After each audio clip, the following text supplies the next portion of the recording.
Real horror story.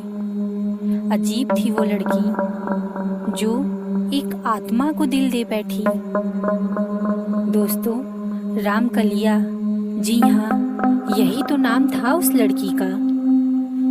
16 वर्ष की कलिया अपने माँ बाप की इकलौती संतान थी। उसके माँ बाप उसका बहुत ही ख्याल रखते थे और उसकी हर एक मांग को पूरी करते थे। अरे यहाँ तक कि हमारे गांव जवार के बड़े बुजुर्ग बताते हैं कि गांव क्या, पूरे जवार में सबसे पहले साइकिल रामकलिया के घर पर ही खरीद कर आई थी। उस साइकिल को देखने के लिए गांव जवार टूट पड़ा था। रामकलिया उस समय साइकिल को चलाते हुए गढ़ी, खेत खलियान सब जगह घूम आती थी।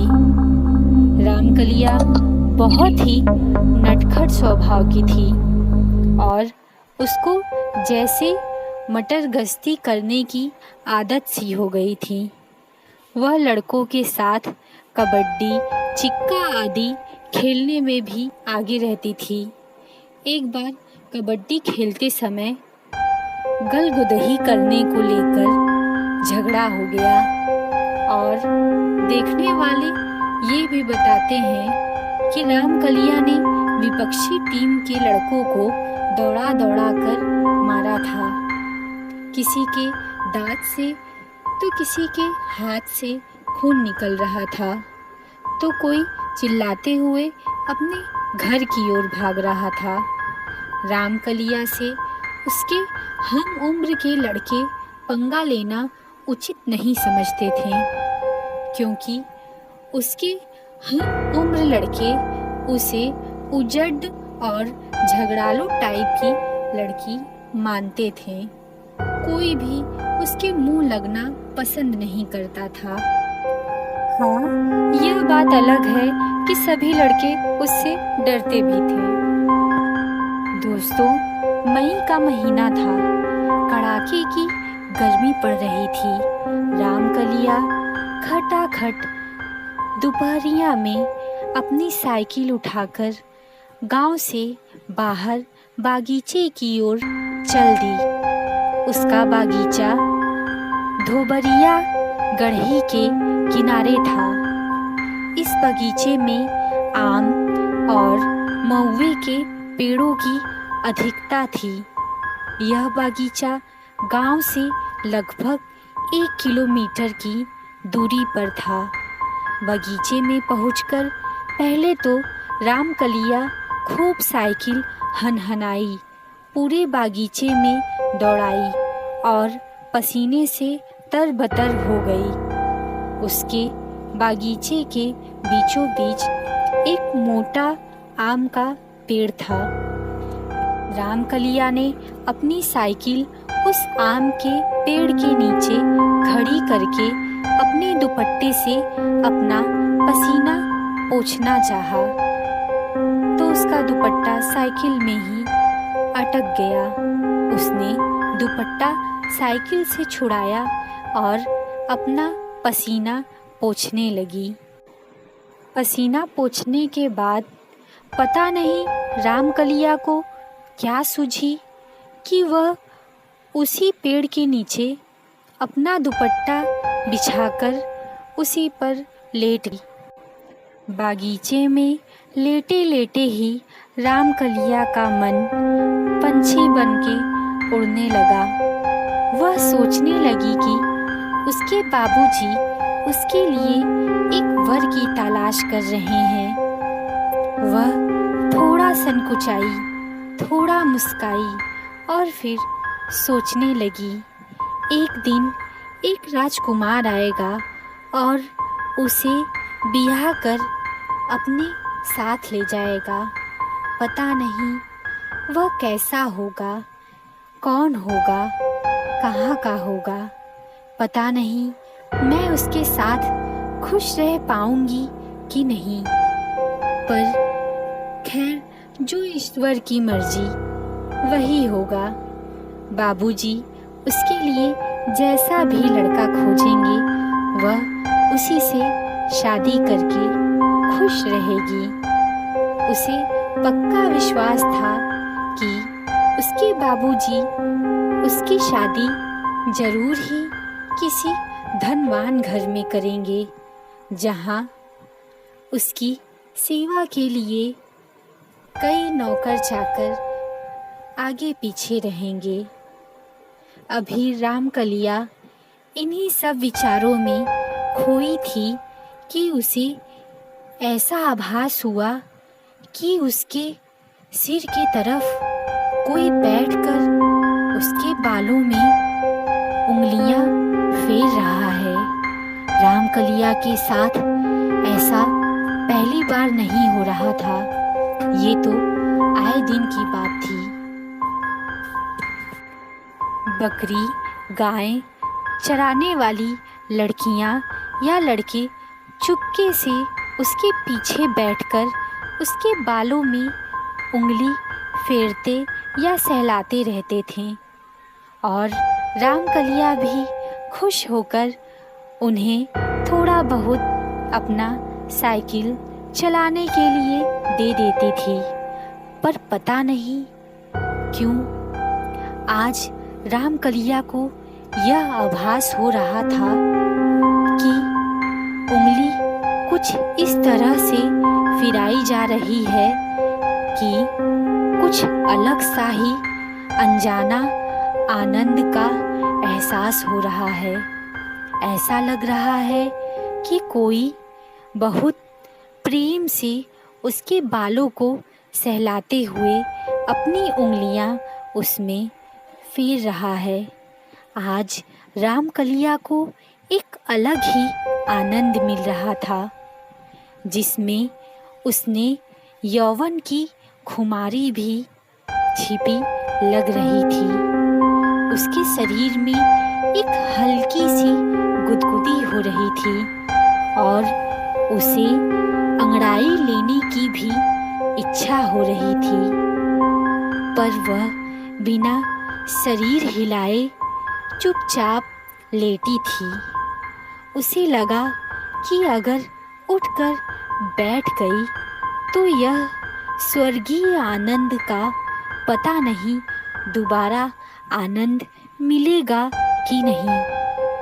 उसने बिना पीछे मुड़े ही धीरे से कहा कि 10 मिनट और ऐसे ही उंगलियां घुमाओ तो मैं 1 घंटे तक तुम्हें साइकिल चलाने के लिए दे दूंगी। पर पीछे से कुछ भी आवाज नहीं आई। फिर भी रामकलिया मदमस्त लेटी हुई थी। उसे हल्की हल्की नींद आने लगी। शाम हो गई थी और रामकलिया अभी भी बागीचे में ही लेटी हुई थी। तभी उसे उसके बाबूजी की तेज आवाज सुनाई दी। रामकलिया, रामकलिया, बेटा रामकलिया, अरे कब से यहाँ आई है? मैं और तुम्हारी माँ कब से तुम्हें खोज रहे हैं। इस सुनसान बगीचे में जहाँ कोई भी नहीं है तो डरती नहीं, ऐसे निडर होकर सोई है। रामकलिया ने करवट ली और अपने बाबूजी को देखकर मुस्कुराई।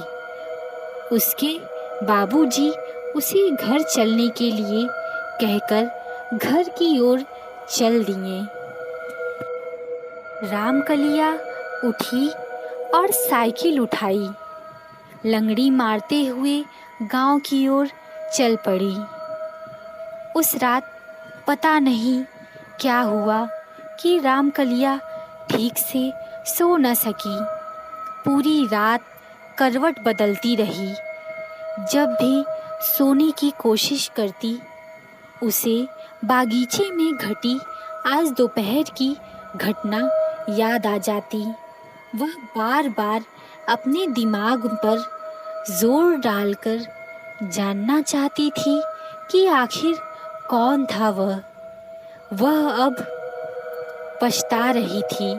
उसे लग रहा था कि पीछे मुड़कर उसे एक बार देख लेना चाहिए था, लेकिन वह करे भी तो क्या करे।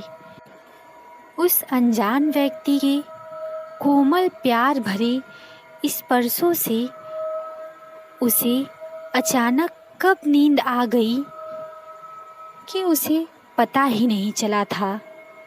अरे, अगर उसके बाबूजी बागीचे में पहुंचकर उसे नहीं जगाते तो पता नहीं वह कब तक सोती ही रहती। सुबह जल्दी जागकर रामकलिया फिर अपनी साइकिल उठाई और उस बागीचे में चली गई। सुबह की ताज़ी हवा पूरे बागीचे में हिचकोले ले रही थी, पर पता नहीं क्यों सरसराती हवा में पत्तियों टहनियों से बात करती हवा रामकलिया को एक भीनी भीनी मदमस्त कर देने वाली सुगंध का आभास हो रहा था। उसे ऐसा लग रहा था कि आज पवन देव उसके बालों से खेल रहे हैं। वह लगभग 1 घंटे तक बागीचे में घूमती रही और फिर घर वापस आ गई। घर आने के बाद रामकलिया पता नहीं किन यादों में खोई रही। उसी दिन फिर कड़कड़ाती दोपहरिया में रामकलिया का जी नहीं माना और वह साइकिल उठाकर बागीचे की ओर चली गई। बागीचे में 3-4 राउंड साइकिल दौड़ाने के बाद फिर रामकलिया एक आम के पेड़ के नीचे सुस्ताने लगी। उसे कुछ सूझा।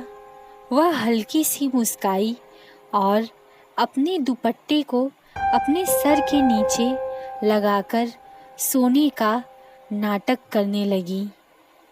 अभी रामकलिया को लेटे 2 से 4 मिनट भी नहीं हुए थे कि उसे ऐसा लगा कि कोई उसके बालों में उंगली फेर रहा है। वह कुछ बोली नहीं, पर धीरे धीरे अपना हाथ अपने सर पर ले गई। वह उन उंगलियों को पकड़ना चाहती थी जो उसके बालों में घुसकर बालों से खेलते हुए उसे एक सुखद आनंद की अनुभूति करा रहे थे। पर उसने ज्यों अपना हाथ अपने सर पर लगाया तो उसे वहाँ कुछ भी ना मिला। पर ऐसा लग रहा था कि अभी भी कुछ उंगलियां उसके बालों से खेल रही हैं। रामकलिया को बहुत ही अचंभा हुआ और वह तुरंत उठकर बैठ गई। पीछे सर घुमाकर देखा तो गजब हो गया। पीछे तो कोई भी नहीं था। उसे लगा कि शायद जो था वह किसी पेड़ के पीछे छुप गया होगा। पर फिर उसके मन में एक बात आई कि जब वह अपना हाथ सर पर ले गई थी तो उसे वहाँ कुछ भी नहीं मिला था। फिर भी बालों में उंगलियों के स्पर्श कैसे लग रहे थे।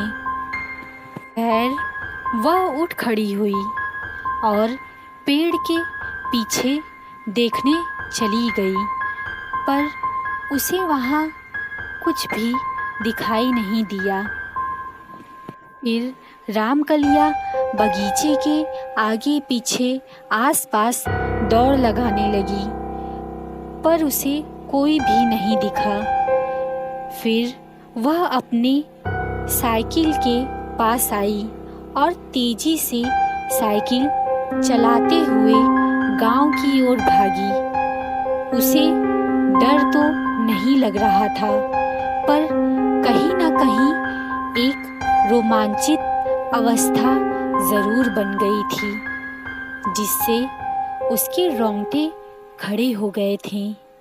आज की रात फिर रामकलिया सो न सकी। आजकल उसे अपने आप में बहुत सारे परिवर्तन नजर आ रहे थे। उसे ऐसा लगने लगा था कि वह अब विवाह योग्य हो गई है और बार बार शीशे में अपना चेहरा भी देखती।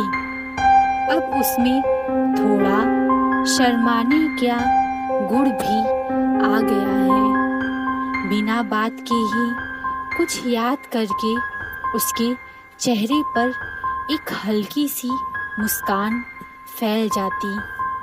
पता नहीं क्यों उसे लगने लगा था कि उसके बालों से खेलने वाला कोई उसके गांव का नहीं, अपितु कोई दूसरा सुंदर युवा है, जो प्यार से वशीभूत होकर उसके पास खींचा चला आता है और चुपके से उसके बालों से खेलता है। फिर उसके दिमाग में एक विचार आया कि जो भी है वह बहुत शर्मीला, साथ ही फुर्तीला भी है, क्योंकि पता नहीं कहाँ छूमंतर हो गया कि दिखा ही नहीं। रामकलिया के दिमाग में बहुत सारी बातें दौड़ रही थीं, पर सब सुखद एहसास से भरी, रोमांचित करने वाली बात यह थी, अब तो जब तक रामकलिया अपने बागीचे में जाकर 1-2 घंटे लेट नहीं आती, तब तक उसका जी नहीं भरता। रामकलिया का अब प्रतिदिन बागीचे में जाना और एक अलौकिक प्रेम की ओर कदम बढ़ाना शुरू हुआ। एक ऐसा अनजाना नासमझ प्रेम जो रामकलिया के हृदय में हिचकोले ले रहा था। वह पूरी तरह से अनजान थी इस प्रेम से, फिर भी हो गई थी इस प्रेम की दीवानी। पहली बार प्रेम के इस अनजाने एहसास ने उसके हृदय को गुदगुदाया था। एक स्वर्गीय आनंद को उसने हृदय में उपजाया था। एक दिन सूर्य डूबने को थे। चरवाहे अपने गाय भैंस बकरियों को हाँकते हुए गांव की ओर चल दिए थे। अंधेरा छाने लगा था। ऐसे समय में रामकलिया को पता नहीं क्या सूझी कि वह अपनी साइकिल उठाई और बागीचे की ओर चली गई। आज उसने बागीचे में पहुंचकर साइकिल को एक जगह खड़ा कर खुद ही पास में खड़ी हो गई। उसे कुछ सूझा नहीं। उसे पता नहीं क्यों ऐसा लग रहा था कि कोई तो है जो अभी उसे उस बागीचे में बुलाया और वह भी अपने आप को रोक ना सकी और खींचते हुए बागीचे की ओर चली आई। 2-4 मिनट खड़ा रहने के बाद रामकलिया थोड़ा तन गई। अपने सुकोमल हृदय को कठोर बनाकर बुदबुदाई, अगर यहाँ कोई इंसान न होकर भूत निकला तो खैर, जो भी है, मुझे पता नहीं क्यों इस रहस्यमयी जीव से प्रेम हो गया है। भूत हो या कोई देवी आत्मा। अब तो मैं इससे मिलकर ही रहूंगी। इंसान इंसान को अपना बनाता है। अब मैं इस दैवीय आत्मा को अपना हमसफर बनाऊंगी। देखती हूँ इस अनजाने अनसमझे प्यार का परिणाम क्या होता है। अगर वह इंसान नहीं है तो कौन है और किस दुनिया का रहने वाला है, कैसा है, उसकी दुनिया कैसी है। यह सब सोचती हुई रामकलिया ने अपने साइकिल का हैंडल पकड़ा और उसे रगड़ते हुए बागीचे से बाहर आने लगी। अब बागीचे में पूरा अंधेरा पसर गया था और साथ ही सन्नाटा भी। हाँ, रह रहकर कभी कभी गांव की ओर से कोई आवाज उठी आती थी।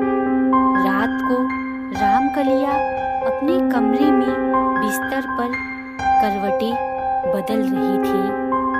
नींद उसकी आंखों से कोसों दूर तक चली गई थी। एक अजीब सिहरन गुदगुदी का एहसास हो रहा था। उसे कभी हंसना तो कभी रोना आ रहा था कि तभी जंगल से एक बहुत ही तेज डरावनी सरसराती हवा अचानक कमरे में प्रवेश की। बिना बहती हवा की अचानक कमरे में बैठी इस डरावनी हवा से रामकलिया थोड़ी सहम गई और फटाक से उठकर बैठ गई। उसकी सांसें काफी तेज हो गई थीं। वह धीरे धीरे लंबी सांस लेकर अपने बढ़ते धड़कन को काबू में करने लगी। तभी उसे ऐसा लगा कि कोई उसके कान में हौले हौले भारी आवाज में गुनगुना रहा हो। बढ़ती दिल की धड़कन कुछ तो कह रही है, मैं तेरा दीवाना, जलता परवाना हूँ, तू क्यों नहीं समझ रही है। इसी के साथ उसे लगा कि वह सरसराती हवा उसके बिस्तर के बगल में हल्के से मूर्त रूप से स्थिर हो गया है, पर कुछ भी स्पष्ट नहीं है। अचानक उसे लगा कि वही बागीचे वाले सुकोमल हाथ फिर से उसके बालों के साथ खेलने लगे हैं। उसे एक चरम आनंद की अनुभूति करा रहे हैं। वह चाह कर भी कुछ नहीं कर सकी और धीरे धीरे फिर से लेट गई। अरे यह क्या? उसके लेटते ही ऐसा लगा कि उसके कमरे में रखी एक काठ कुर्सी सरकते हुए उसके सिरहाने की ओर आ रही है। वह करवट बदली और उस काठ कुर्सी की ओर नजर घुमाई। तब तक वह काठ कुर्सी उसके सिरहाने आकर लग गई। फिर बिना कुछ कहे एक मदमस्त अलहड़ प्रेमांगना की तरह अंगड़ाई लेते हुए सांसों को तेज करके सांस छोड़ते हुए वह फिर चुपचाप बिस्तर पर लेट गई।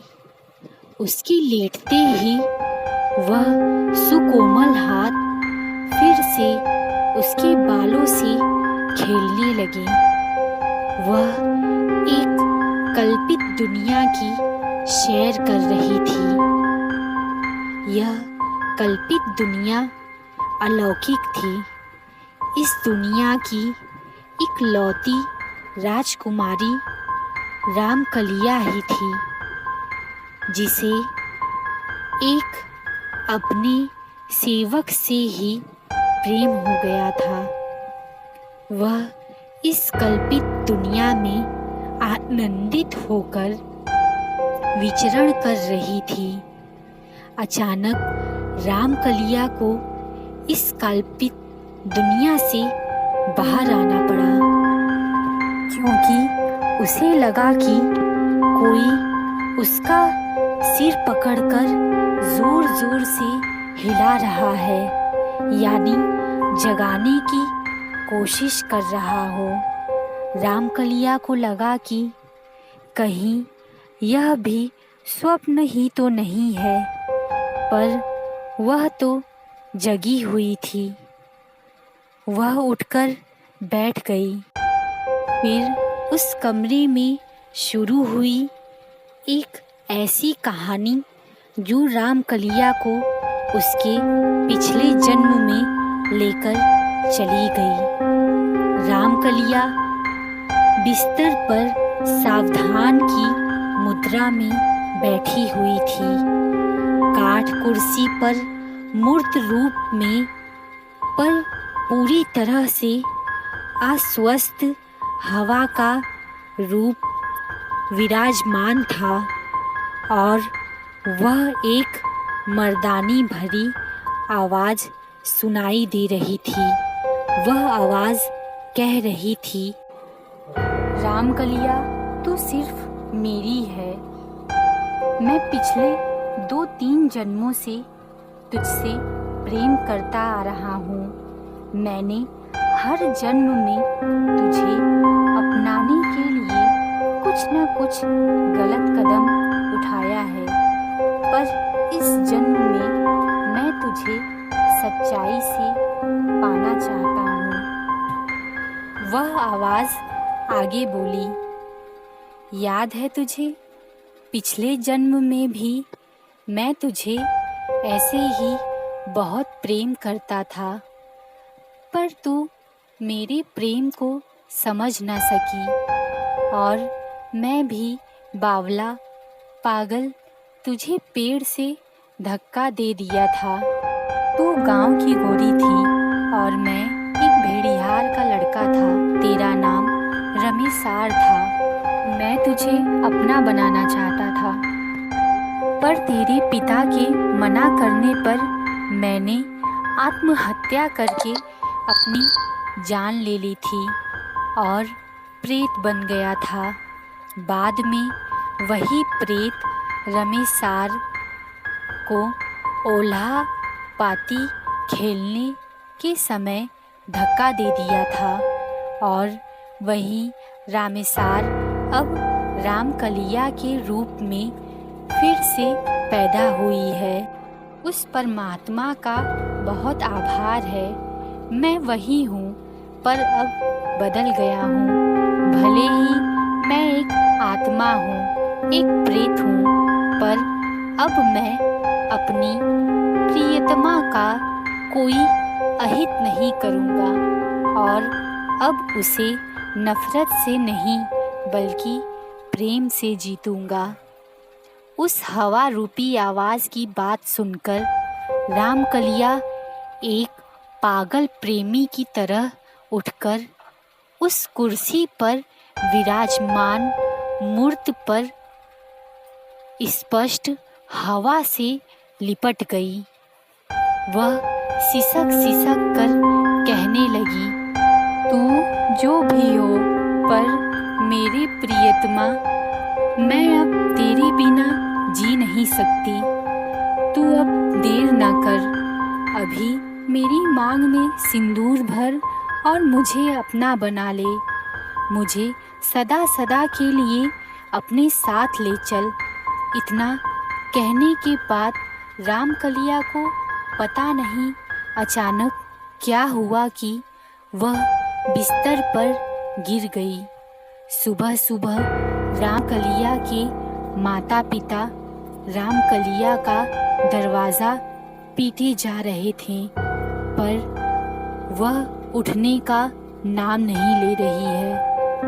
रामकलिया के माता पिता बहुत परेशान हैं, क्योंकि रामकलिया के कमरे से कोई सुगबुगाहट नहीं आ रही है। आसपास के कुछ लोग भी एकत्र हो गए हैं। सब चिल्ला चिल्ला कर रामकलिया को जगाना चाहते हैं। अंततः रामकलिया के माता पिता ने कमरे का दरवाज़ा तोड़ने का फैसला किया, क्योंकि अब वे किसी अनहोनी का आशा में पीले पड़ते जा रहे थे। लकड़ी के दरवाजे पर कसकर एक लात पड़ते ही अंदर से उसकी किल्ली निकल गई और भड़ाक से करके दरवाज़ा खुल गया। दरवाज़ा खुलते ही रामकलिया के माता पिता रामकलिया के बिस्तर की ओर भागे। साथ में आसपास कई लोग भी थे। रामकलिया के कमरे का हुलिया पूरी तरह से बदला हुआ था। कमरे में एक अजीब सी भीनी भीनी खुशबू पसरी हुई थी और साथ ही रामकलिया के बिस्तर पर तरह तरह के फूल बिछे हुए थे। पास पड़ी एक कुर्सी पर सिंदूरे का एक डिब्बा पड़ा हुआ था और ऐसा लग रहा था कि बिस्तरे पर रामकलिया नहीं, कोई नव विवाहिता लाल साड़ी पहने औंधे मुंह लेटी हुई है। रामकलिया की माँ बिना देरी किए बिस्तर पर सोई उस महिला को झकझोरने लगी। अरे यह क्या! उस सोई तरुणी ने करवट बदला और आंखें मिलाते हुए उठकर बैठ गई। लोग अचंभित हो गए कि रामकलिया का यह रूप देखकर उसे सांप सूंघ गया था। दरअसल वह रामकलिया ही थी, पर वह एक नवविवाहिता की तरह सजरी सवरी बैठी हुई थी। उसके हाथों में लाल लाल चूड़ियाँ थीं, तो पैरों में महावर लगा हुआ था। पता नहीं कहाँ से उसके पैर में नए छागल भी आ गए थे, पर सर सोने का मांगटीका शोभा पा रही थी और उस मांगटीके के नीचे सिंदूर की हल्की आभा बिखरी थी। सभी लोग हैरान परेशान। अरे रात को ही तो रामकलिया अपने कमरे में आई थी। रात को उसके कमरे में कोई सुगबुगाहट भी नहीं हुई, दरवाज़ा भी नहीं खुला, तो इतना सारा सामान कहाँ से आ गया था? उसके कमरे में उसे एक नव दुल्हन की तरह कौन सजा कर चला गया? क्योंकि उसको जिस तरह से सजाया गया था, उससे ऐसा लग रहा था कि कोई 8-10 महिलाओं ने 2-4 घंटे मेहनत करके उसे सजाया है। रामकलिया के माता पिता बहुत परेशान थे, क्योंकि उनके घर में इतना कुछ हो गया और उनके कान पर जू तक नहीं रेंगी। रामकलिया बिस्तर से उठी। उसके चेहरे पर हल्की सी मुस्कान थी। वह अपने कमरे में स्तब्ध खड़ी लोगों, विशेष करके अपने माता पिता के पास गई और उनके गले लग गई। उसने कहा कि माँ, मैं अब विवाहिता हूँ। इसके बाद भी उसकी माँ कुछ बोल न सकी। सभी लोग आश्चर्य में डूबे धीरे धीरे यह बात पूरे गांव जवार में फैल गई। लोग रामकलिया के गांव की तरफ आते और सच्चाई जानने की कोशिश करते, पर गांव के लोगों की सुनी बातों पर विश्वास से सिर हिलाते चले जाते। जी हाँ, उस रात उस प्रेत ने रामकलिया से विवाह करके सदा के लिए रामकलिया को अपना बना लिया था। दोस्तों, आशा है कि आपको यह स्टोरी बहुत पसंद आई होगी। कृपया मेरे चैनल को सब्सक्राइब करें और बेल आइकन को भी प्रेस कीजिए। धन्यवाद।